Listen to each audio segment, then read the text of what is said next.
নমস্কার বন্ধুরা, আমি পঙ্কজ। আজকে তোমাদের গ্রুপ ডি পরীক্ষার জন্য ম্যাথের 3 নম্বর সেট করাবো। এর আগে আমরা দুটি সেট করেছি, সেই সেটগুলো তোমরা যদি দেখে না থাকো অবশ্যই দেখে নিও। গ্রুপ ডি পরীক্ষায় কোন ধরনের বা কোন লেভেলের কোশ্চেন আসতে পারে সেই রকমই কিন্তু অঙ্ক রাখা হয়েছে। তোমরা জানো অঙ্ক থেকে টোটাল 10 নম্বর থাকবে এবং তার জন্য কোশ্চেন থাকবে 10টা। ঠিক আছে, চলো তাহলে আজকের ক্লাসটা শুরু করি। প্রথম কোশ্চেন কি আছে, কোন সংখ্যার 2/3 অংশের মান 26 হলে সংখ্যাটির 25% মান কত হবে? তাহলে সংখ্যাটি আমরা এক্স ধরলাম। এক্স এর 2/3 অংশের মান 26। তাহলে এক্স সমান কি হবে? 26 গুণন 3/2 হবে। ঠিক আছে, এক্স এর সঙ্গে 2/3 এই পাশে গুণ ছিল, এই পাশে গিয়ে 26 সঙ্গে ভাগ হবে। যেহেতু ভগ্নাংশের ভাগ, তাহলে ভাগের জায়গায় গুণ হয়ে এই ভগ্নাংশটা উল্টে যায়। ঠিক আছে, ঘর উপরে চলে যাবে এবং লবটা নিচে চলে আসবে। এটা হচ্ছে এক্স এর মান। তাহলে সংখ্যাটি বের হলো 26 গুণন 3/2। এবার বলছে সংখ্যাটির 25% এর মান কত হবে?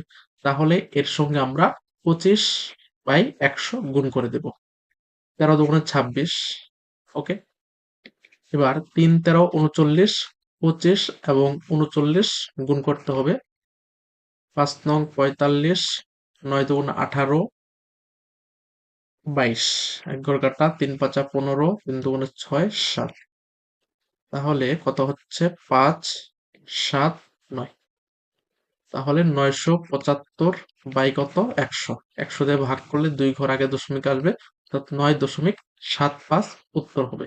ঠিক আছে, তাহলে সঠিক উত্তর হবে অপশন ডি, 9.75। পরবর্তী কোশ্চেন 2 নম্বর। 10% এবং 30% ক্রমিক ছাড়ের, ক্রমিক মানে পরপর, পরপর ছাড়ের সমতুল্য ছাড় কত শতাংশ? তাহলে আমরা সংখ্যাটি হিসাবের সুবিধার জন্য 100 ধরে নিলাম। ঠিক আছে, এই 100 টাকার উপর প্রথমে 10% ছাড় দেয়। যদি 10% ছাড় দেয়, জিনিসটার দাম হবে 90/100। ওকে, এবার যত দাম হয় তার উপর আবার 30% ছাড় দেয়। 30% ছাড় দিলে কত দাম থাকবে? 70 টাকা দাম থাকবে। 70/100 হবে। এই 100 100 কাটা যাবে, এই 2 শূন্য কাটা, 7 নং কত হবে? 63। অর্থাৎ যে জিনিসটার দাম 100 ধরেছিলাম, ছাড় দেওয়ার পর সেই জিনিসটার দাম দাঁড়ালো 63 টাকা। তাহলে কত ছাড় হলো? 100 টাকা থেকে 63 টাকা বাদ দিতে হবে, অর্থাৎ কত হবে? 37। তাহলে 37% ছাড় পেয়েছে। অপশন বি সঠিক উত্তর। 3 নম্বর, 3টি সমান মাপের গ্লাসে দুধ জলের অনুপাত যথাক্রমে 3:2। এটা প্রথম গ্লাসের দুধের পরিমাণ হচ্ছে 3 অংশ এবং জলের পরিমাণ 2 অংশ। এইভাবে দ্বিতীয় গ্লাসে 7:3 আছে এবং তৃতীয় গ্লাসে 11:4 আছে। মিশ্রণ 3টি নতুন পাত্রে ঢালা হলে দুধ ও জলের অনুপাত কত হবে? অর্থাৎ এই 3টি অনুপাত একটি পাত্রে ঢালবে, তাহলে দুধ ও জলের অনুপাত কত হবে? তাহলে এখানে দুধ আছে 3/5 অংশ। প্রথম গ্লাসে দুধ আছে, আমরা যদি দুধ অনুপাত জল করি, ঠিক আছে, তাহলে প্রথম পাত্রে দুধ আছে 3/5 অংশ, মানে 3:2 আছে। টোটাল ভাগ হলো 5 ভাগ। 5 ভাগের মধ্যে 3 ভাগ আছে দুধ এবং জল আছে 2 ভাগ। ওকে, তাহলে 3/5 যোগ। এবার দ্বিতীয় ক্লাসের দুধের পরিমাণটা নিব। কত ভাগ? 7 ভাগ। টোটাল কয় ভাগের মধ্যে? 7 10 ভাগ।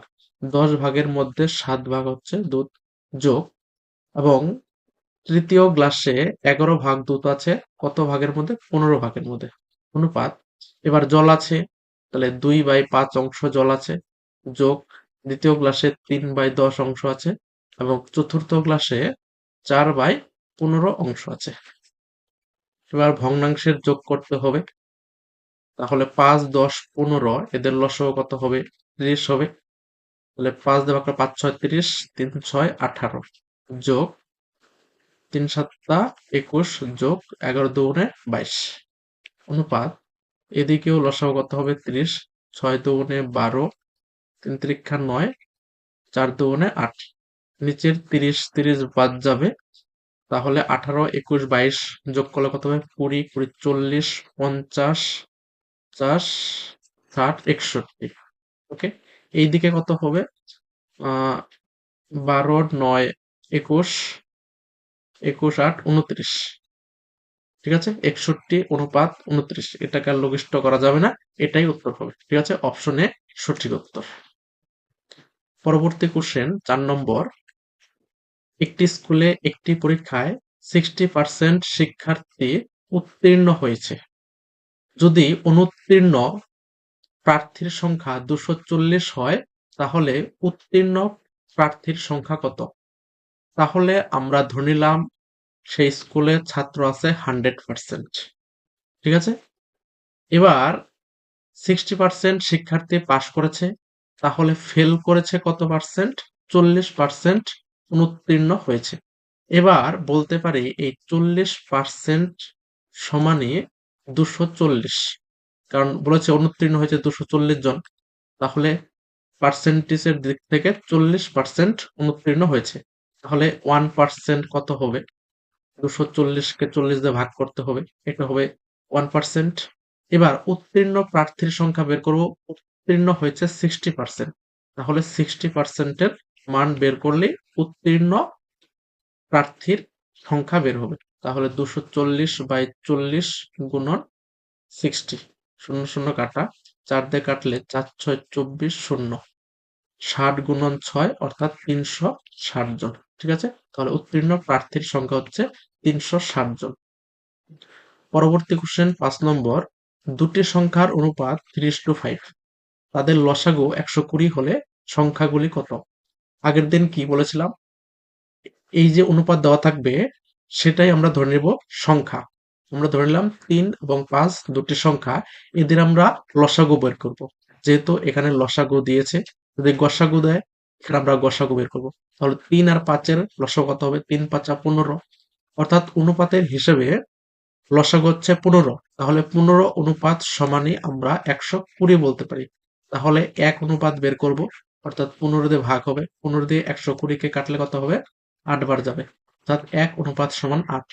তাহলে এই যে সংখ্যাটি 3 অনুপাত ছিল, এই 3 অনুপাত সমান 3 8 24, 1 অনুপাত যদি 8 হয় 3 অনুপাত 24 হবে, এবং 5 অনুপাত সমান 5 8 40 হবে।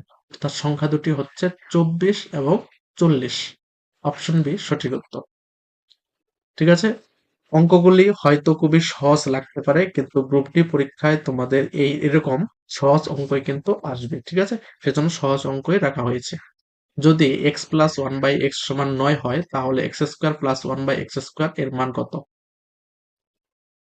দেখো এইখানে যদি আমরা এখানে ফর্মুলা প্রয়োগ করি, এ স্কোয়ার প্লাস বি স্কোয়ারের ফর্মুলা কি? এ প্লাস বি তার whole square minus 2 into A into B. এই এক্স এক্স বাদ যাবে, X plus one by X এর মান কত? 9। তাহলে 9 এর স্কোয়ার মানে কত হবে? 81 মাইনাস 2 সমান সমান কত হবে?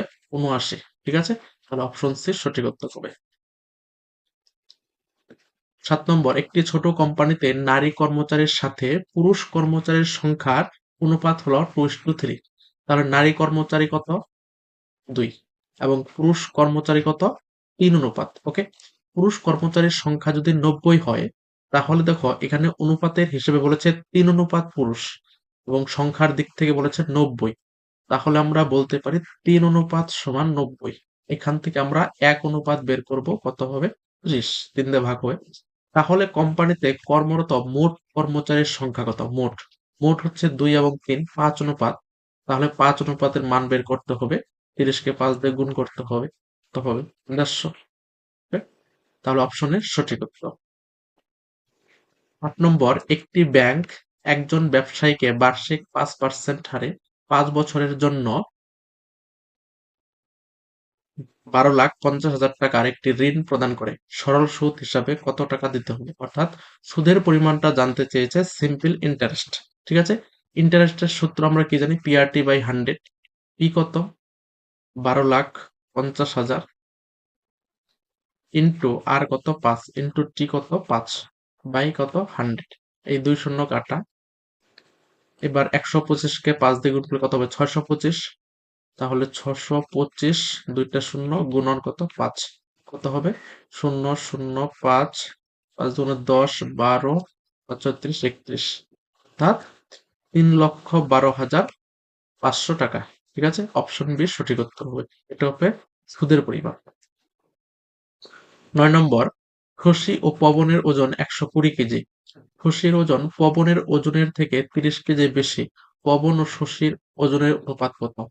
এখানে বলেছে শশীর ওজন পবনের ওজনের থেকে 30 বেশি। তাহলে পবন আমরা এক্স কেজি ধরবো, শশী কত পাবো এক্স প্লাস 30 কেজি। ওকে, আবার দুজনের ওজন বলেছে 120 কেজি। তাহলে আমরা লিখতে পারি এক্স প্লাস 30। শশী আর পবনের ওজন যোগ করলাম, এটা সমান 120। তাহলে 2x সমান 120 মাইনাস 30, তাহলে কত হচ্ছে 90। তাহলে এক্স সমান কত হচ্ছে 45। এটা হচ্ছে কার ওজন? পবনের ওজন। তাহলে শশীর ওজন কত? পবনের ওজন হচ্ছে 45।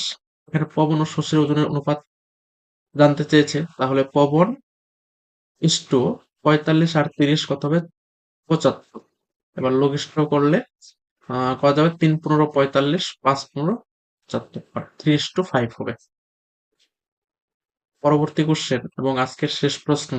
10 নম্বর, দুটি সংখ্যার যোগফল 288 এবং তাদের এইচসিএফ অর্থাৎ গসাগু 16, এই ধরনের সংখ্যার কত জোড়া তৈরি করা যাবে? যোগফল কত দেওয়া আছে? 288। 288কে গসাগু দিয়ে ভাগ করতে হয়।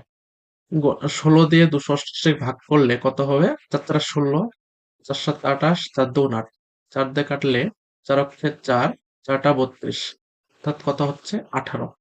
এবার কত জোড়া সংখ্যা পাওয়া যাবে সেজন্য এই 18কে মৌলিক উৎপাদকে ভাঙতে হবে। তাহলে এই 18কে মানে যোগ করে মৌলিক উৎপাদক সংখ্যার যোগফল আকারে তৈরি করতে হবে। যেহেতু যোগফল বলেছে, যদি গুণফল বলতো এখানে গুণ করে বের করতে হতো। তাহলে 1 যোগ 17 18 হবে। 2 যোগ 16 18 হয়, কিন্তু 2 আর 16 পরস্পর মৌলিক নয়, তাই এটা নেওয়া যাবে না। 3 যোগ 15 এটাও হবে না। তাহলে 4 5 5 আর 13 হবে, 5 13 18, এটা মৌলিক, পরস্পর মৌলিক। এবং 7 যোগ 11 এটা হবে। এই তিনটাই হবে, ঠিক আছে, আর হবে না। তাহলে 18কে মৌলিক উৎপাদকে আকারে ভাঙলে 3টি জোড়া পাওয়া যাবে। ঠিক আছে, অপশনে সঠিক উত্তর। এই 288কে 16 দিয়ে কেন ভাগ করলাম, যারা বুঝতে পারোনি তারা আমার গসাগু লসাগুর যে টাইপ ওয়াইজ ক্লাসগুলো আছে সেগুলো দেখবে। আশা করি এটা ক্লিয়ার হয়ে যাবে। ঠিক আছে, ইউটিউবে সার্চ করবে গসাগু লসাগু বাই সলিমারি একাডেমি বা গসাগু লসাগু বাই পঙ্কজ, সার্চ করলে চলে আসবে। ঠিক আছে, থ্যাংক ইউ।